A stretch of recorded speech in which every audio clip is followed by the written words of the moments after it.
Are we recording? Yes. Okay, let's go. I believe this is episode 74. Hi, and welcome to episode 74 of the Three of Skeins Knitting and Crochet podcast. And wow, okay. How come we could never have the nice opening? I don't know. Why is that? It wouldn't be on brand. Okay. Okay, I see it all too clearly now. Our brand is chaos. Ah, you have embraced it. Yes. I'm not embracing it. Yes. I'm acknowledging. Acknowledging is not embracing. Let us be very clear about that. I'm not happy about it. It will come. But working with this one. It will come, not to worry. Anyway, I see there's a box here. So let's talk about the box. I just realized I'm wearing the wrong glasses. Okay. I have a few. Yeah, okay, we can talk about the box. I told y'all last episode I had more yarn coming. So this wasn't like a new order. This was something I had already done. The crown had already been committed. So now you just enjoy the fruits. The evidence is just showing up now. But I mentioned that Less Traveled Yarns, Sarah is winding down her full-time dyeing business. And so she did some grab bags. And y'all know I don't mess with everybody grab bags. But I really like Sarah's colors. I figured I would get something that I liked, and I did.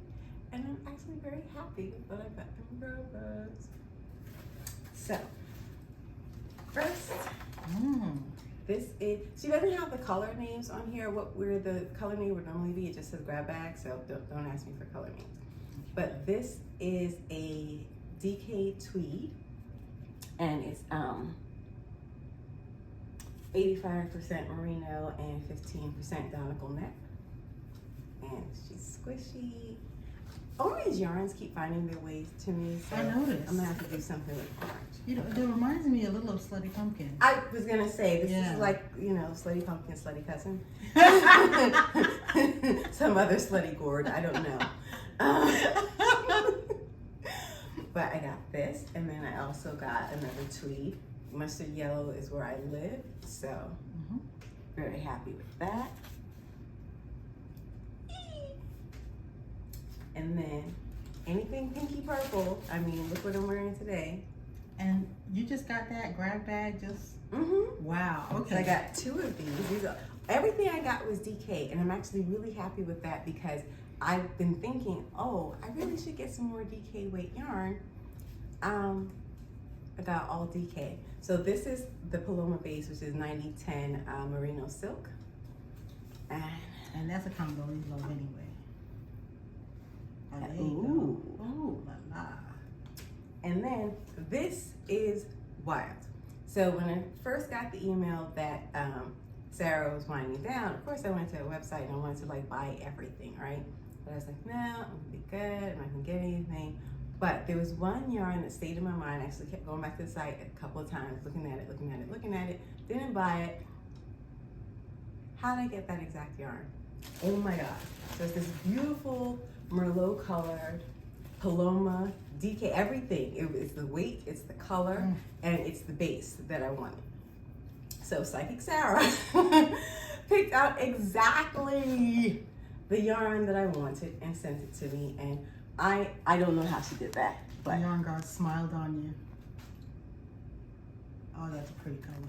And so now I have two DK skeins of exactly the yarn I wanted. I have no idea what they're gonna be yet, but I am a happy goyle. And she did the grab bag. It was, each bag was 200 grams, so you didn't know what you were gonna get, but it was 200 grams. So basically 2 skeins, right?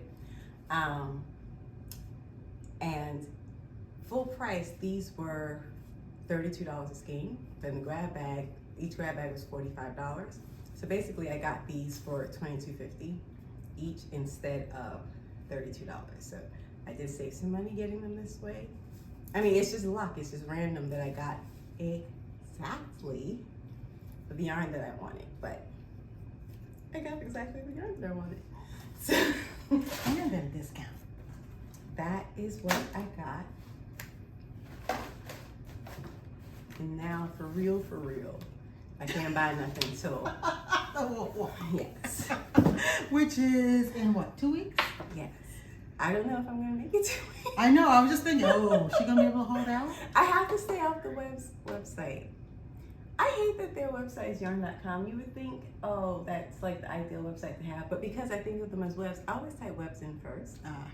And then I go to some weird website. So that's annoying. But if I can just stay off their website, I should be okay. Oh, okay. Well, I have had some experimentation on the blanket. This week I finished up all of the mending, so there are no more holes. That's wonderful. That's a good place to start. It's a wonderful place to start.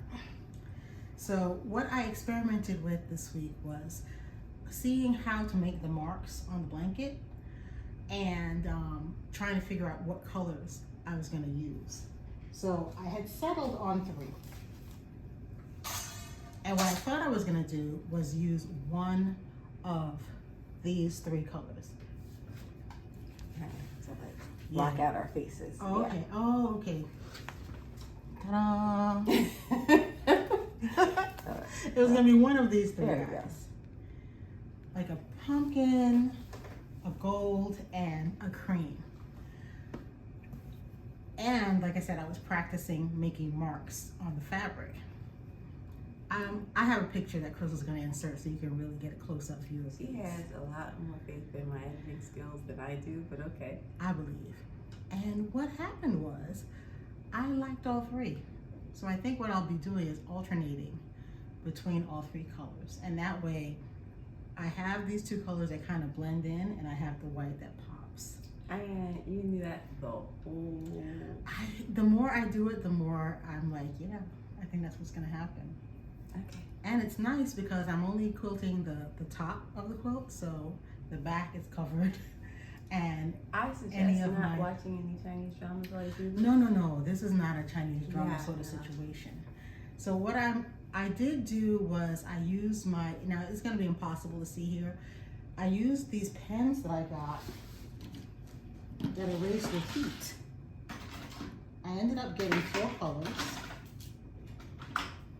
And none of them shows up that great on the fabric, but they do make a mark. And by that great, I mean like there was enough, the white shows up best because, you know, these colors are medium to dark. And the blue, believe it or not, shows up pretty well, but not on the, you know, the dark fabric.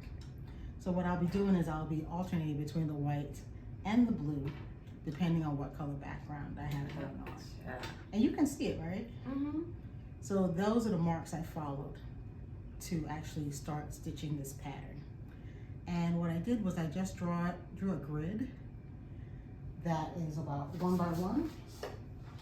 And I say about because I'm just using my ruler as the width of my grid. So and what I will have to do is draw a section of grid and then stitch it and then continue on that way. So I'm off to the races. And I'm glad I practiced it a bit because my corners were a little bit janky when I first started. I can see the difference between my first corners and my last corners. Like I had redone this section, so this section is much better than the other 2. But I'm glad I went ahead and practiced it and experimented with my colors because now I am absolutely ecstatically happy with the color selection that I have going on here. And it's just gonna make the fabric last longer. The last thing I'm going to experiment with as a marking tool is I have a hero marker. So I'm going to try the hero marker and see if it's actually easier to work with than the pens or the marking pencils. And what a hero marker does is you press down really hard and you can make a mark on the fabric that will disappear over time because it's just pressure and you're just swooshing into the fabric. You seem so dubious. Oh, I saw the dupe face. I saw the dupe face. And what I'm using for this is Lion Brand's Skeins. And Barocco Ultra Wool Fine in 2 different colors. Oh, so it turns out that actual sashiko thread is smaller than fingering weight yarn. I imagine. It was always described as fairly thick. So the real sashiko needles I got, no, the yarn won't go through the head. So I just pulled out a long tapestry needle, and that's what I'm using. And ultimately, it's thread. It's not yarn. So I imagine it would be thinner. Yeah. Me too. Okay. So I had really thought, really thought that I'd have my vest finished by today. I'd do a little ripping out. Turns out, the vests are a little more complicated than I thought. Oh no. It'll be fine. I'll end up with something that I can wear, but I've learned some things. So the problem started with me being firmly convinced that my vest was going to be too small, because when I just held it up over me, it didn't seem like it was going to cover my bust. And I decided that I would not do any armhole shaping, and instead, when I was stitching up the sides, add some width there. So I did that initially, and it turns out the vest wasn't too small. I never needed to do that. So when I did that, it was a little too big. Yeah. I guess, and I think the difference was the V-neck. When you do like a deep V-neck, this fabric is loose. It's not like having a tight, solid fabric here. So I think if I didn't have a V-neck, it might have been too small, but with the V-neck, it fits very comfortably. So I took out those stitches on the side, and I just did a normal seam on the side. But it turns out I still needed to do some armhole shaping, because I ended up with too much fabric here, like on the side of the bust. And I thought maybe I could take some of that up with my armhole edging, but armhole edging doesn't do that. Extra fabric is just extra fabric. Yeah. The thing to do when you have extra fabric is remove the extra fabric. So I ended up, the upper portion that's in pink, the mosaic is still fine, but the upper portion that's in pink, I ended up having to rip out the whole thing, front and back, and adding in a little bit of armhole shaping. So now I actually have very large armhole shaping, bigger than I would normally do if I had planned to do it from the start. Yeah. But that won't be an issue. But yeah, so that's where I am. I've now finished the front again. Don't laugh, don't laugh. Aww. But trust me when I tell you, this fits so much better. And I don't have all this extra fabric that I had going on over here. So now on the side, now it looks good, it fits much better. And so I'm just doing the back now, and added bonus, because I took off some stitches on the front and on the back, and I actually just locked off a few rows, because I'm gonna do, an edging at the hem. With those changes, I think I'm gonna have enough of the pink now to do the upper portion in just the pink, because I don't know if you remember, I'll try to put in a picture, no promises. But I had put in some white and some green up here at the top. But now I'll be able to do just pink at the top, which is what I originally wanted, because I think the pink contrasts with the gray so nicely. It does. Yeah. Vests are a little bit different. I always thought of a vest as just a sweater without sleeves, but where it gets tricky is, for me anyway, is the width of the shoulder. And I realize it's because I always do drop shoulder sweaters. I don't do set in sleeves, and because I don't do set in sleeves, I never have to make a decision about where my shoulder stops, because I know it's going to be somewhere down here. So I never really learned what this distance needs to be. And I actually saw a thumbnail on YouTube of someone else's knitted vest that they made. And it was really interesting, because the portion that had the design on it was only like maybe 1.5 inches wide, and then she filled out that shoulder width with her neck edging and her sleeve edging, and that it makes for a much better fit. So I think I really need way less width than like what I have here. So I'm gonna have to find like a pattern with a schematic and really start to understand the upper portion of constructing a vest so that it fits properly on the shoulder, because I never know where I want my shoulder to stop, because I always do drop shoulders. I got some book recommendations for you. The Knitter's Book of Patterns and the Melissa Leakman book, 6,000 plus pullover possibilities. Correct. 6,000 plus pullover possibilities. But overall, she's cute. She is. I had it on the other day before I did all the ripping out. I had it on with some green shorts. It's cute. It's cute. So it's still gonna turn out well. She's still janky, so she's still a janky vest. But she'll turn out just fine.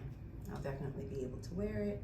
But I think I want to make another vest this year, just to make sure I understand vesting. Yeah.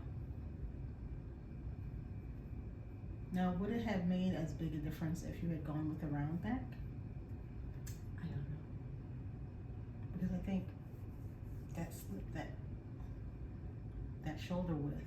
I think it would depend on how high the neck was, because the more fabric it is, the more the fact that it wasn't quite wide enough would have come into play. Yeah. But the V comes all the way down almost to where I start the mosaic. So the upper portion is just much looser than I had anticipated.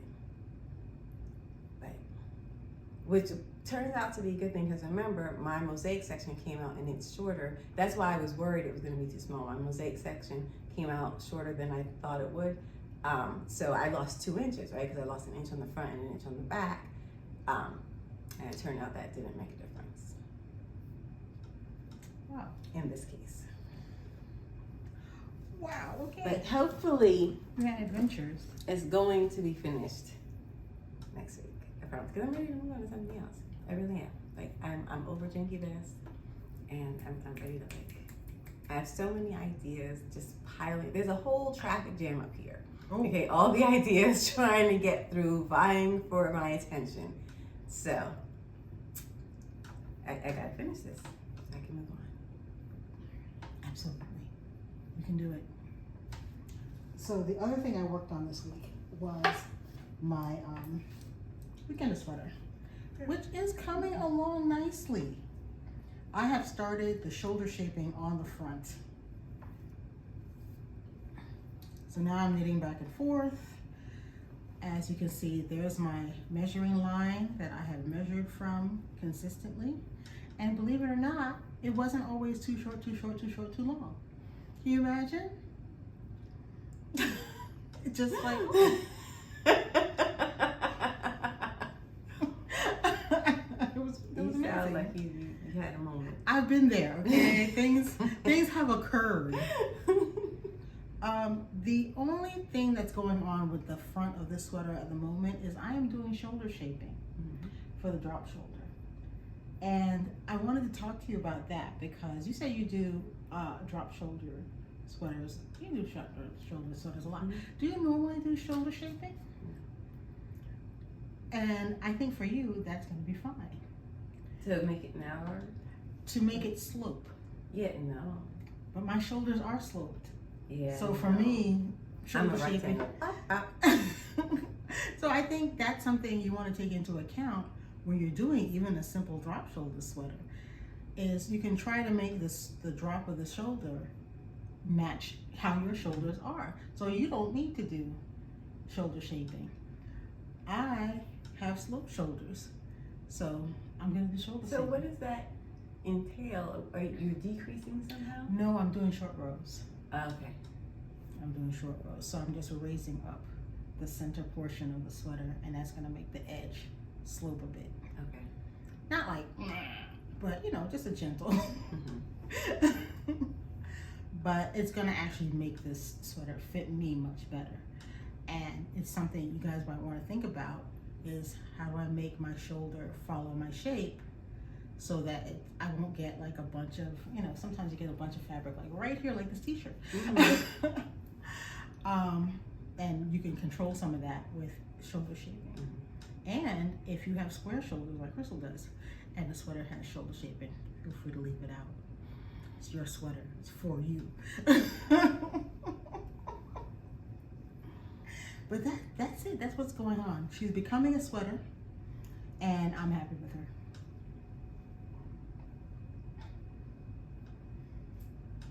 You work on your shawl at all? No, not at all. I was working on the blanket and the sweater. I know how you keep all those projects going. So I'm thinking about my next make. So I showed you all this yarn last week. It's Lang Kimberly, and it's cotton and hemp, and I think nylon. And initially I said I was gonna make this skirt because I bought a skirt, and I realized from the time I was walking from the door of the store to my car, I was like, oh, I can make this outfit. I just bought it. I had the outfit in my bag, and I'm already like, yeah, I'm knocking this off. And the plan was to use this yarn, but I did some math. I don't know if my math is right, but my math told me I would only have enough yarn to do the skirt and not a matching top. So I'm switching up, and I'll probably do that outfit out of some linen that I have. I'm gonna try shorts again. Oh, because the problem I had with shorts, I realized, was the distance from, I didn't really know the distance from my waist to my full hip, and that tells you how much time you have to increase.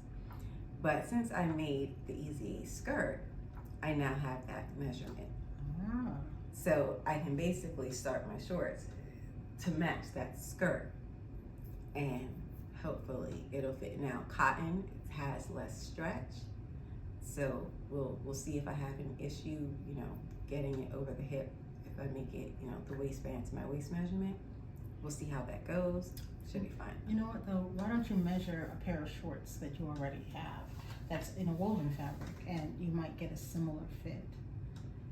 Most of those will already have elastic waistbands on them, so I'm not gonna get inaccurate.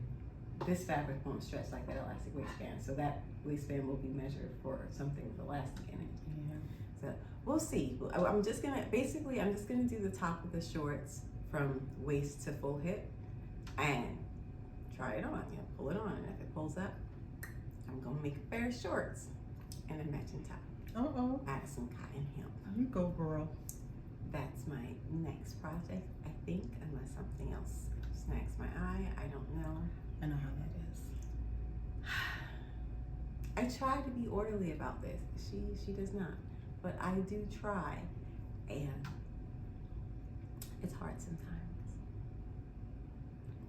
It don't gotta be like that. Sometimes the wind takes you. It's like, that's not a thing. Sometimes the wind just takes you. That's not a thing.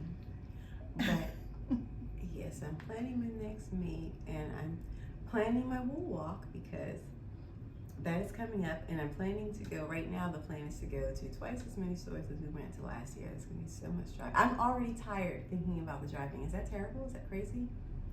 But I really am excited to visit stores that I haven't been to before. Yeah. And I think local yarn store day overlap with wool walk because it's the 29th of April. Yeah, it usually falls like very close or within. So I don't even know which yarn store I'm going to be at on local yarn store day, but I will be at some yarn store. And just yarning. And just absolutely yarning it up. But yeah, that's what's going on with me. Yeah, I'm just stitching away. I am going to be stitching in one way or the other for the foreseeable future. Oh, I didn't tell y'all. So we found this bolt of really ugly fabric in our garage. Yes. That we have had for ages. And it's a blue and yellow kind of plaid. Would you say? Maybe plaid, gingham, checkerboard, something-ish. I don't know. But that's going to be my muslin. Because I mentioned I was going to buy some muslin so I can get back in sewing. But I'm just going to use that hideous stuff because it's good for nothing else. And there's yards and yards. I don't know how many yards is on that boat. Because I think Mom only ever made a valance out of it. Yeah, something like that. So it's almost like a full bolt. So I'm about to get back into sewing. Wish me luck. What do you mean wish you luck? Crystal, when you sew, you are stressed, okay? I am. But I think I will be less stressed because I've just given into the fact that you do have to make things more than once when you're sewing. I did not know that was a thing. Yes. But watching other people sew and people who are like much further along their sewing journey and who sew way better than I do, that's what they're doing. That's why their stuff turns out better than my stuff. Because it looks like you're making the same thing twice, but you're working all the bugs out. Yeah, so that it's better when you make it the second time. You're making the same. Don't try to fool me now. But I've accepted what it is. You're not making a finish. And if you're very unlucky, you'll make it a third time. But you know what? I thought was really funny when you got those patterns, right? And none of them was right in one way or another. They weren't. Apparently that is incredibly common. I was on some sewing threads in Reddit this week and people were complaining about that not only are the patterns, quite expensive, but when you get a pattern, they're not clear on who exactly the base model was and that was for that pattern. The issue I was having, one of the issues I was having is that on the back of the pattern, they tell you what size to make for your bust, waist, and hip measurement. But I would sometimes come up with 3 different sizes based on my bust, my hip, and my waist. So I'm like, which one do I make? So I'm trying the Lutterlow system, which is kind of like a shortcut method for drafting your own pattern based on your measurements though. So you start with your numbers and hopefully it works out. But like I said, I'm just a little less nervous going into this because I'm just gonna make the whole thing in practice fabric first. Yeah. So I don't have to stress like, oh my gosh, I used up my fabric and I don't have enough to cut a new piece or whatever. No, and I've got scads of the ugly stuff. So it's really not gonna be a problem. Like scads, you say. Scads. And I think I might do that going forward. Like instead of buying official muslin, I'll just look for something cheap and ugly. Yep. That I can afford to buy a whole bolt when, years from now when this bolt runs out.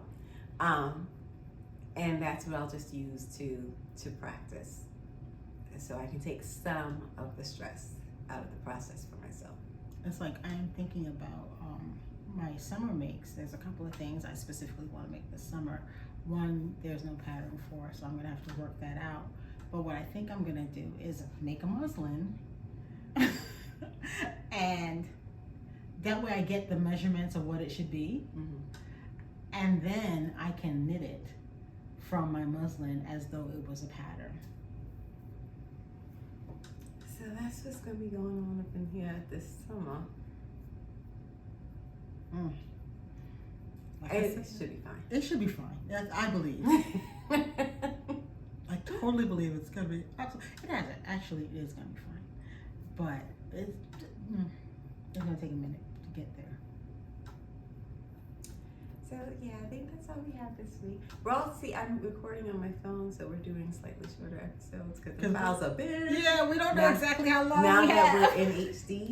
Yes. So we'll do shorter episodes, and if we need to, we'll just pop in with another episode during the week. But yeah, that's all that's going on for now. See you next time. Stay stitching.